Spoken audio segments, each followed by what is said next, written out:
You showed this slide. I actually ran into you at the Sandy Monroe EV conference, and you did a presentation, which was amazing. Some of the slides are from that. And you showed this slide that was like 8 of the most driven Teslas in the world. You had like 6 of them or something. I think 8 out of 10, yeah. Or 8 out of 10. Yeah. And the amount of miles, like we're talking hundreds of thousands of miles. So over that ownership, EVs are very new. Tesla's a new brand. Not that many people have driven these cars anywhere near that distance. So can you tell us about what you found and the difference of a Model S or X versus the traditional ICE kind of competitor? Yeah, I think the most important just summary of all of that is you've seen a lot of these total cost of ownership comparisons on, Clean Technica or Inside EV or whatever, and everybody's like, oh, they're kind of comparable for 5 years of personal ownership. Mm-hmm. And I think that's true. But if you take 10 years of personal ownership, the Tesla is going to last 10 years of personal ownership easily. Like you won't even be scratching. You probably won't have any like kind of scheduled maintenance in that period if you go 200,000 miles or something. We have cars, 465,000 miles is the top car. I was in it yesterday. We were driving to Faraday Future, and we were, it just drives perfectly. Usually we rent it out every day. It makes the same amount of money as, a new car does on a rental model because it just feels new and it drives new. Wow. But if you think of our total maintenance on all of our cars are over 250,000 miles, a few of them over 350, and we're talking between $10,000 and $20,000 of total maintenance cost in that period. So that is incredibly low compared to a ICE vehicle. And when we look at the Model 3s and model them out, we have kind of a 5 cent per mile set aside. So if you were to go 500,000 miles, we think $25,000 of maintenance. Okay, is as a general rule of thumb. Yeah, sort of? a good rule of thumb. I think that's a little bit, that's a Model 3 that you bought like this year, not one that you buy next year that might be much better. So if you can drive them enough, if you can drive them 300,000 or 500,000 miles, they become radically cheaper than anything else. Like a Model 3 is cheaper than a Toyota Corolla by almost 2x at 500,000 miles. And so, forgive me because I'm kind of dumb. I don't even have a car, but if I were to drive an ICE car for 500,000 miles, what's the comparable, like a Camry?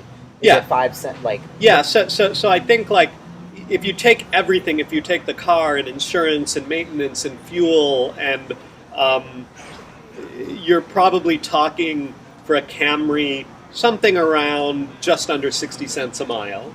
But you don't go 500,000 miles. It's inefficient to go that far because you'll continually have to maintain it, after 200,000. So basically you get rid of the car at 200,000 and it goes who knows where. And so what at a high level is enabling, because clearly it's something to do with the electric vehicle architecture, there's less parts, it's a battery, so what's really enabling, it's just the simplicity of the design, there's less things that can go wrong? Clearly, like just the biggest factor is the longevity of the drivetrain. The fact that, I don't think anybody's worn out a Tesla motor so far. There have been defective ones that they've replaced. Yeah. But the guy hit 1 million kilometers or whatever. Like you're not wearing these motors out.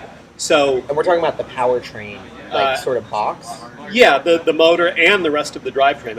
I think the only problems people have had is with the batteries, and we've had some battery problems, that has been replaced under warranty by Tesla.